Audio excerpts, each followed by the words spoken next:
you for joining in once again and listening to another episode of the Edible Valley podcast. I'm chef and host Jonathan Frazier. And I'm your co-host Aaron Howlett. Join us again as we go on another culinary adventure of the Comox Valley and beyond.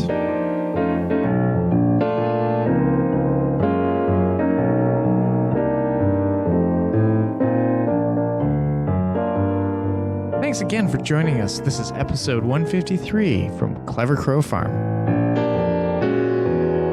Great to be back here with you, and we're doing a little bit of traveling now. Yeah.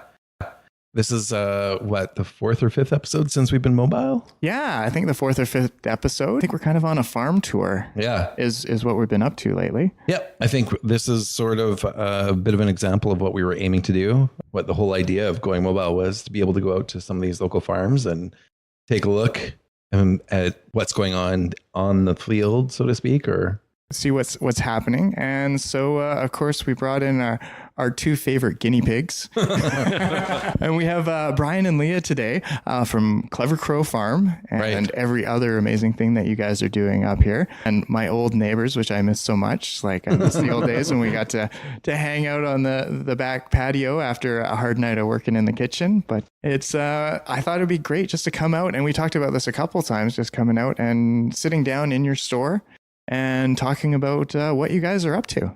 Yeah. Thanks for coming out. This is great to see you again. Yeah. I mean, I think this actually, not that there's any competition or anything, but next to Arzina, I think that you guys are our most frequent guests. Like we're always every couple of or every 30 or so episodes, we're checking in with you, see how things are going.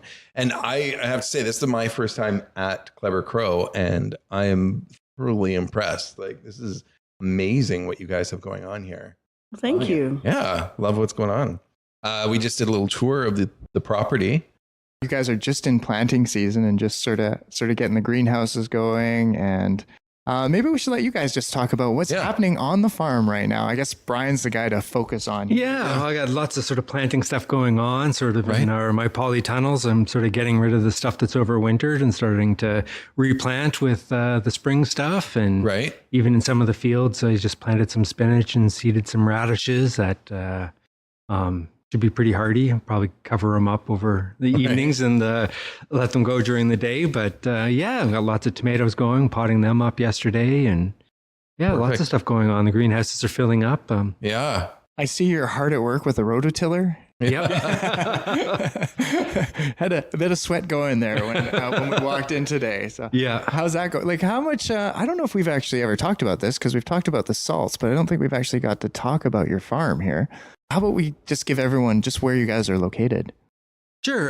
We're at 7911 Island Highway in Black Creek. We're just north of Endall Road, right across from the community church. Right. And we have 5 acres out here. We're loving it. And it's a great location. I find we're halfway between Campbell River and Courtney Comox. Yeah.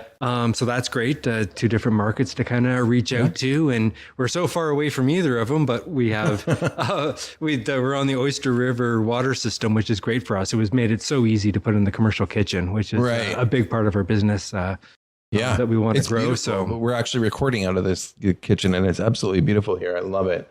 But beyond just the greens, there was more. I didn't even realize. I thought you did, the salts, and which has definitely been a product that you've had for a while. And then I knew that you had gotten into greens, but until we got here, I didn't realize that you're doing ducks and chickens and other fowl. Yep. We've been doing. I love ducks, so we've been doing ducks pretty much since we started. Right. So we've been raising them and. So that's been great. Love having them. But that's a little bit on the small side. And we've mostly been doing layer hens up until last year where we experimented with doing some meat birds and coming up with a system of sort of pasture poultry, raising them. Right. And we got 80 little birds right now on their way. So a couple different stages. So we'll keep that going throughout the summer. Yeah, well, it seems like you got a lot on the go here. So I'm trying to just, in my brain, trying to figure out where do we even start with this, because you've got the salts going. Yeah. And I know, Lia, you were talking about how you had some new salts that you're working on. Yeah, well, we had a film crew from Quebec come out to the farm last summer, and it's a show called Le Goût de Pays. It's on Uni TV. So the host, part of what they wanted to do is have the host create a sea salt. And so he went down to a drying room and he pulled out some different herbs and spices and the salt. And we made up a smoked paprika salt. So it was from paprika that we grew last year in the greenhouse. And then I smoked it all to dry it and also to give it a nice smoky flavor. Right. And then he grabbed some dry garlic scapes and some citrus zest. And so we made a smoked paprika sea salt with a little bit of garlic and a little bit of citrus. Wow. And it turned out to be so great that it's now part of our regular lineup of salt flavors. Really super good. It's like really nice as a rub on chicken and roast potatoes, any meats. Mm-hmm. Right. Yeah. Just to add that smoky flavor to it. And so I think Brian's gonna grow me a lot more paprika this year. yeah, we got a lot of paprika peppers on the go, as well as some. Can you say that 10 times? And so then beyond the salts, you do there's some preserves and other. Yeah, actually, Brian does. He does the Brian's burger relish, which I'm leaving with some of that relish. That's become a really big seller. He started making kimchi, and that's people are loving it. It's at the market, and I was loving it. Yeah, it's not too spicy. It's a more mild kimchi, and it's super healthy for you. And in the summer, we're able to use our own carrots and cabbage. Oh, that's awesome. Garlic and that kind of that's stuff. Where a lot of this stuff started from, is sort of to find a way to use sort of the bounty when we have it. When you have zucchinis, you have tons of zucchinis, and their price at the market just starts to drop. And so we'll just try to find like another use for them, and that's great. Make relish with a bunch of them. And Brian's same burger with relish was born. That's where the kimchi started. Our carrots and our green onions and the Napa cabbage. I started that last year, and it went really well for me. So you also have the spice and herb blends, which I didn't realize until we were here I just assumed that you're bringing in products from elsewhere or beefing it up with some other products. I didn't realize that all of those spice blends you're doing here. Yeah, we make them all. We can't grow everything that's in all the spice blends, but like our herb, the Comox Valley is like an herb de Provence. So we grow all of those herbs, and we're drying herbs all summer. And and we have a steak spice that uses our salt and our coriander seeds and dill seed. Can't grow black pepper here yet, but it's on your plans. Is that what I heard? Well, we could grow black pepper here. We would, but it's definitely more of a tropical. And so beyond just the food and the food preparation that you do here, the raising of the food that you do here, the growing of the food, you also do food classes on occasion. I've known. I still kick myself for not being able to make that cheese class. I really, really wanted to do that one. That was like a year or so ago. Yeah, I think it was actually about 2 years ago. Last year we did an Italian cooking class with Katie Phelan out of Beaufort and Honey Grove. Right, yes. Yeah, and that one went really well. And this year, April 22nd and the 29th, we have Avi Sternberg. He's a culinary teacher up at North Island College. Right. He spent, he's new to the Valley, like just this year. Right. He's going to do a class on Japanese farmhouse style cooking, focusing on dashi, the making of dashi from the things that we have here in the Comox Valley. And doing some appetizers and stews and some salads and focus on like the plating of Japanese food. And we're going to do a sake tasting. So I've bought 4 different cool sakes, some from Vancouver and some from Japan. And so we're going to try those when we sit down at the end of the class and eat together. That's coming up, and that's pretty exciting. And other than that, we're always open to people giving us proposals for teaching classes here. Well, how many people do you have for classes here? 10 is sort of the max that we would take at a time because we don't have a huge space. Yeah, sort of groups of 10.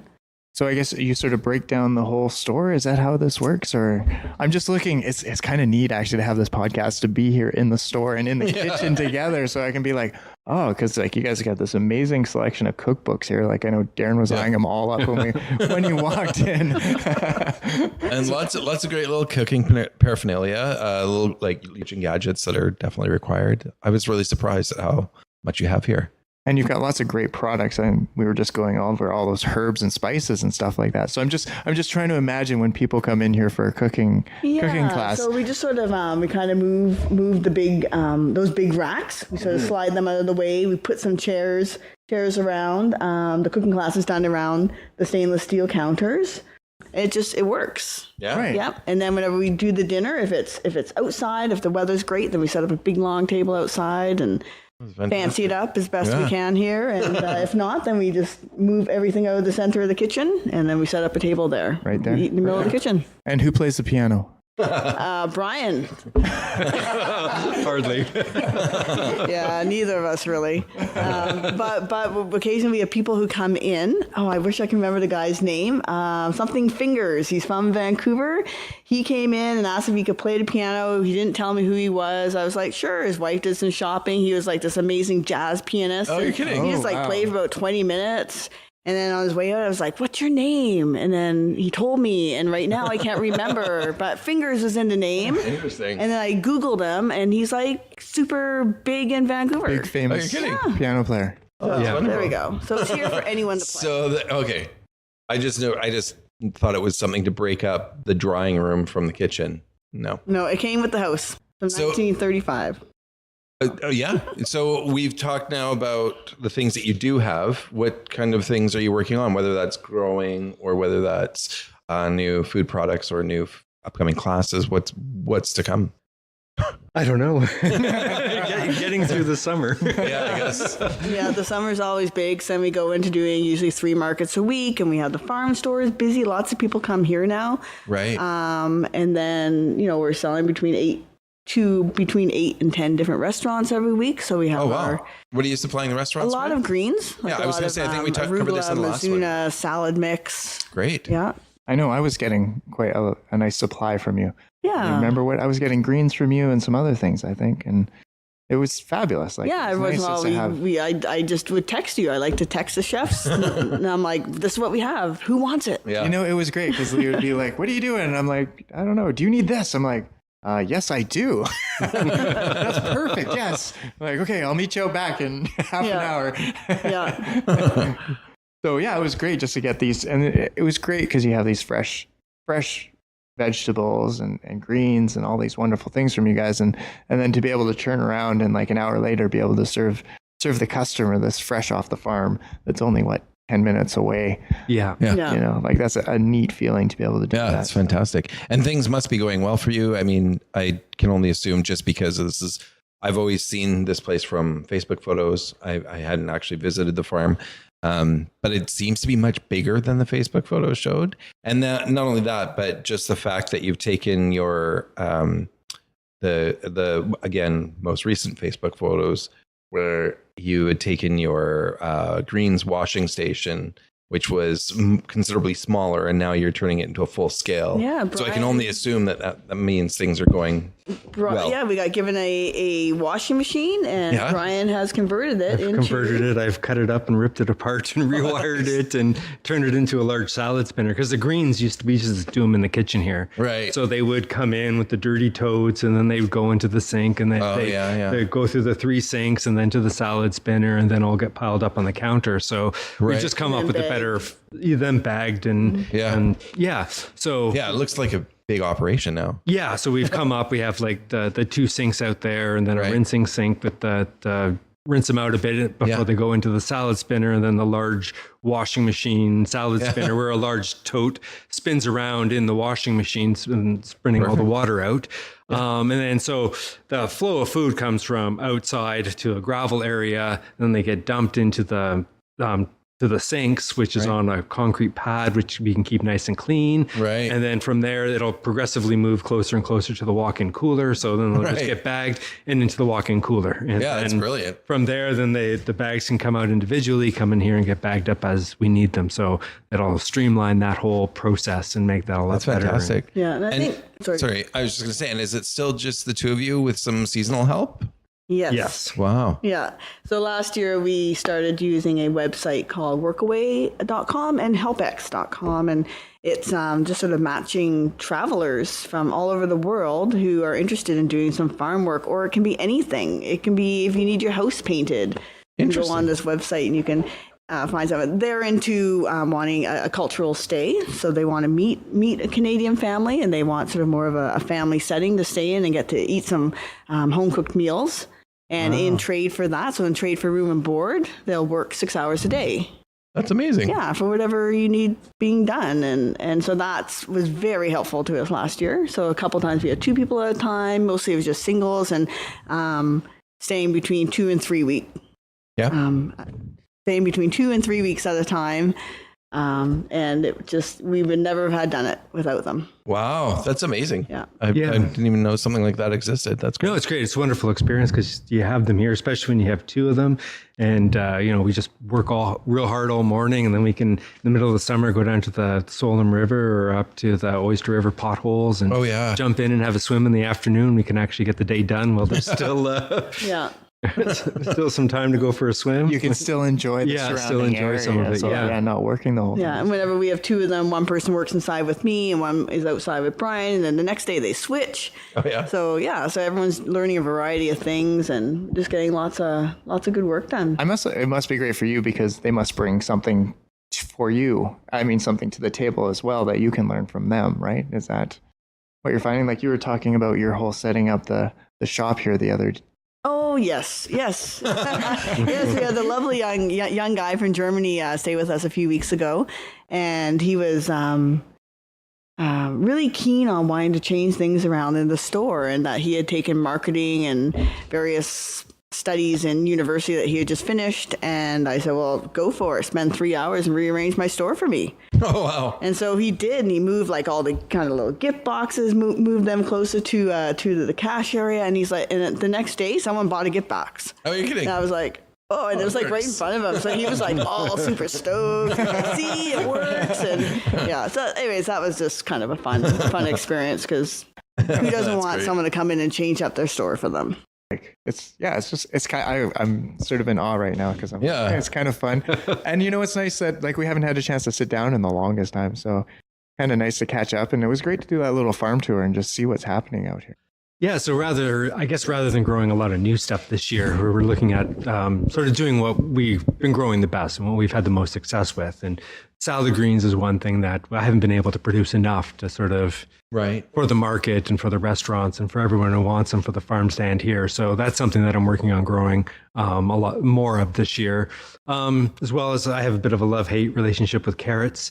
So certainly plan to get that dialed in a little bit better. Sort of being a new farm and breaking old hay fields and stuff like that. Just the weeds are my biggest problem is coming up with a system where you can seed the carrots and get the weeds under control and without them, growing over. So the carrots I've had have been excellent, but the beds that I've lost have been I don't know, it makes me cry sometimes.